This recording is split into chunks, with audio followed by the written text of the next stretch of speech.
повязку не снимаем, физическую нагрузку не делаем. Хорошо.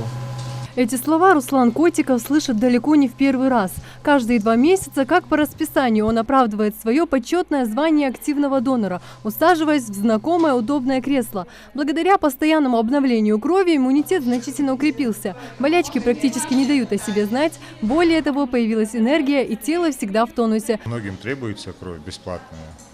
У меня есть возможность сдать. Вот я и стараюсь сдать по мере возможности.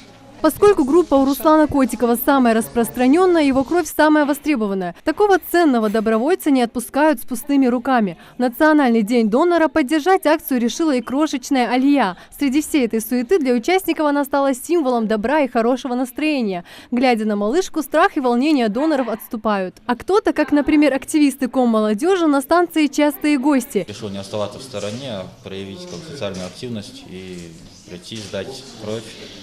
Пришли мы сегодня всем коллективом, плюс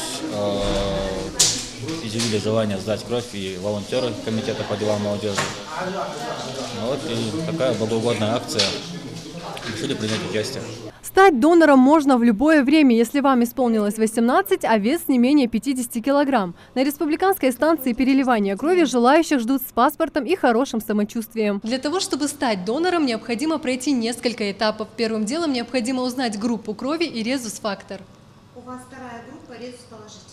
Неожиданным сюрпризом для врачей стала инициатива сотрудников Росгвардии, которые в числе первых явились на станцию. В здоровом теле здоровая кровь. Так говорят об этих ребятах местные врачи. Для начала тесного сотрудничества с банком крови, так как мы считаем, не только сотрудники Росгвардии считают долгом для себя сдавать кровь и быть донором. Это звание донора, оно почетно не только для сотрудников, оно, как я лично считаю, оно почетно для каждого гражданина нашей страны, потому что любой пакет крови, он может быть спасет чью-то жизнь. Тех, кто не успел подкрепиться, здесь угощают сладким чаем и булочками. Сейчас участники акции проходят предварительное обследование. После лаборатории консультация у врача и только затем кресло донора.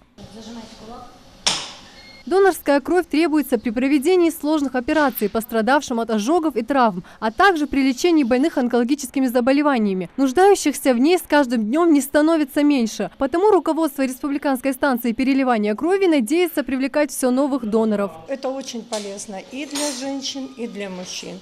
Женщины имеют право сдавать через каждые 3 месяца кровь.